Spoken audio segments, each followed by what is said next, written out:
Former South African Davis and Fed Cup captain John-Laffnie de Jager believes that tennis in the Rainbow Nation is progressing, but it is not where it should be compared to the rest of the world. We have a lot of talented kids. The same thing, we have a lot of talented coaches. The problem that we have is at the age of 14, I find that we stagnate a little bit because the coaches don't have that experience of what's happening at the highest level, just because they can't travel, not that they're not good coaches. The three-time Grand Slam doubles semi-finalist says South Africa needs more exposure to international tennis stars in order to grow the sport. We don't have international tournaments, so where the big players come to South Africa, where players can go and see, world-class tennis. Unfortunately, with the Davis Cup, we might have 1 or 2 matches in South Africa. The next Davis Cup ties in South Africa, and that's going to be really great.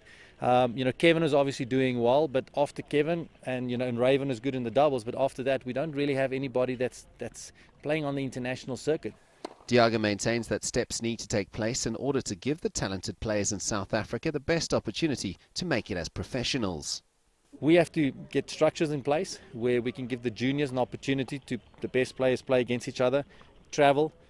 Getting clay courts in South Africa is a key thing because we don't have that. That's the best surface to develop kids. So if we don't fix those things, we're always going to be a Group 2, Group 3 country. The 42-year-old who has reached the semi-finals of the 2000 Olympic Games believes South Africa possesses the talent to produce future stars of world tennis. South Africans are known to be great athletes. They work hard. It's all about the work ethic.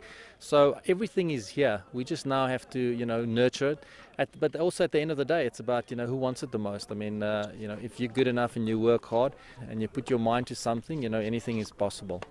The former South African Davis and Fed Cup captain believes that the state of tennis in the country is in fact in a good space, and schools like this one in Centurion are doing a lot to set the bar very high. The problem is the gap between the private schools and the government schools is getting even bigger, and that the government schools is where the funding needs to happen in order for South Africa to produce future tennis stars that can compete at the Grand Slams. Sias, Plessis, CCTV, Centurion.